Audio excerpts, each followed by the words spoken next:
All right, so I don't know if you guys can see this, but I am going to do the hibiscus flower that everybody has been kind of stressed out over. I know it seems like it's kind of a difficult flower, but it isn't. You just got to remember that everything is three-dimensional. So there's the original right there. I've already done the orange one, and again, I did it super fast, so it's not exactly the way I want it, but it's close.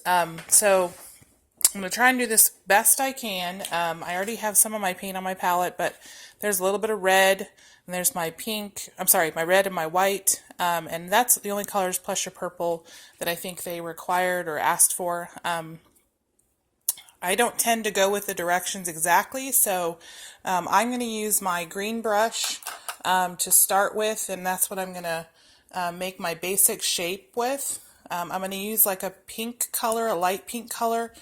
So basically I'm going to go with whatever the majority of the color is. There's a little bit of dark in the middle, so I'm going to mix up kind of a medium pink color, and I don't need a ton of it, but I'm just going to get a base coat down here. So there's my kind of medium pink color, semi-pink. There we go. And I'm not even worried about like mixing it a lot, but so I'm going to go in and kind of get my basic shapes down. Forgive me if I mess up the how this is going to go, but here's the basic shape. And we're going to go right up to this flower and around the outside here. There's kind of this petal. Look at that, I even have a little orange in there.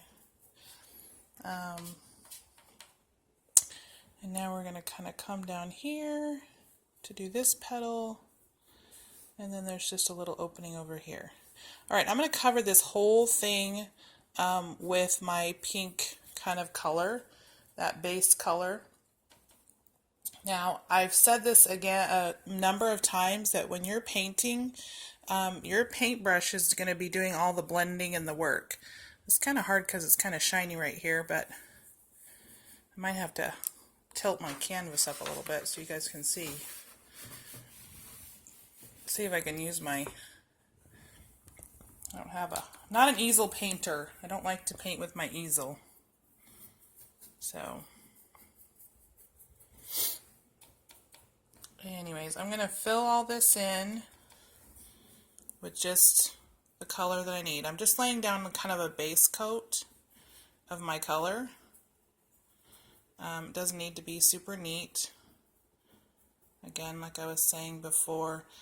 So going back to the 3D thing, whenever you're doing a painting, you need highlights and lowlights. It's what makes it pop. And so the reason for, the inside right here, this kind of darker color, is because you want it to be three-dimensional. So we're trying to create that 3-dimension, but we don't have to make our brush or our 3 or 4 different colors. We can let the brush do all the work. So I'm going to finish filling all this in. Sorry, this is going to take a little minute. So, like so. Alright, so now that I've got kind of my base coat down, everything is filled in. Before this dries, this is when I want to create the highlights and the lowlights.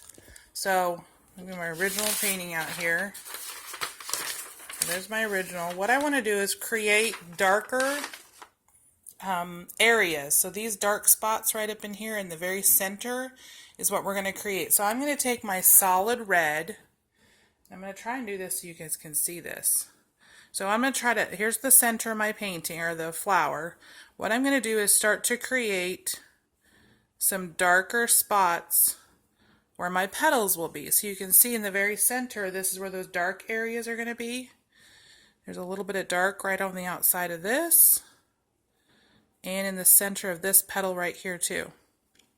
So you can already see I'm starting to create those darker areas in my petal. I'm going to have a little dark area right up in here. And then, so the very center of this is going to be darker, but the outside or out in here is going to be a little bit lighter. So that's where I might want to add some white. So I'm going to add some more dark shades here in the center.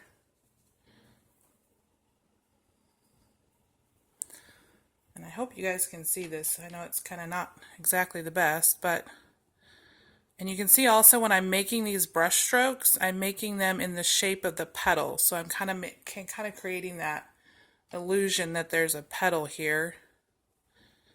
So there's that. There's, I don't know if you can kind of see it. It's kind of shiny, so it might be hard to see.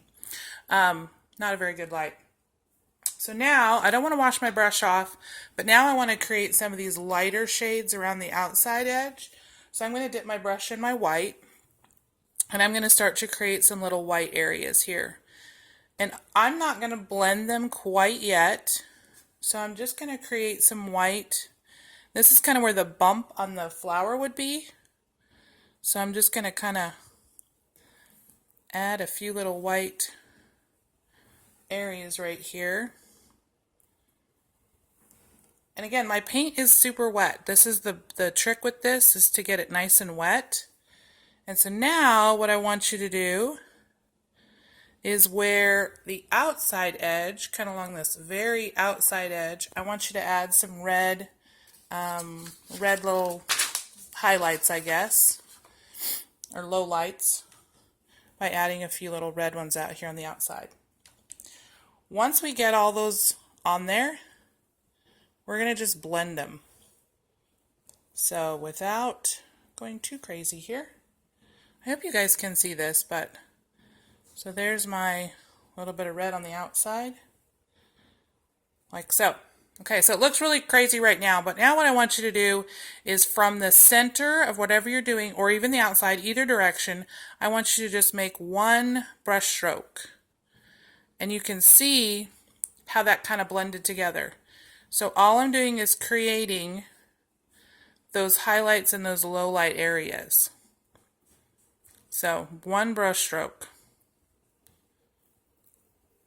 You can see how it kind of blends together and pulls together.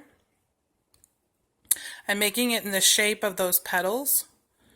So I'm just barely touching the brush and creating some of those highlights and lowlights. So now you can see the petals. Gosh, I hope you can see it. Can you see it that way better? I know it's kind of hard to see, but you can see kind of the streaks in there now, and that's what we're looking for. We're looking for like I said, again, those highlights and lowlights.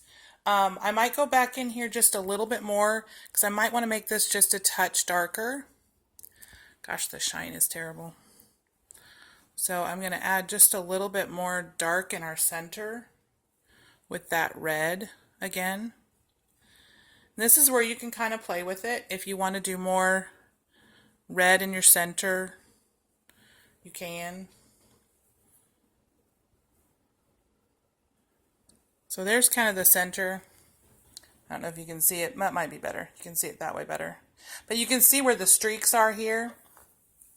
And now what I'm going to do is I'm going to go through with my black brush, and I'm going to make those kind of lines in the so it looks like it had, well, like these little lines here, but I'm going to do it in red. So again, this is going to be hard to see, but so now I want to create some of those lines. That's what I'm going to do here with the lines with my red.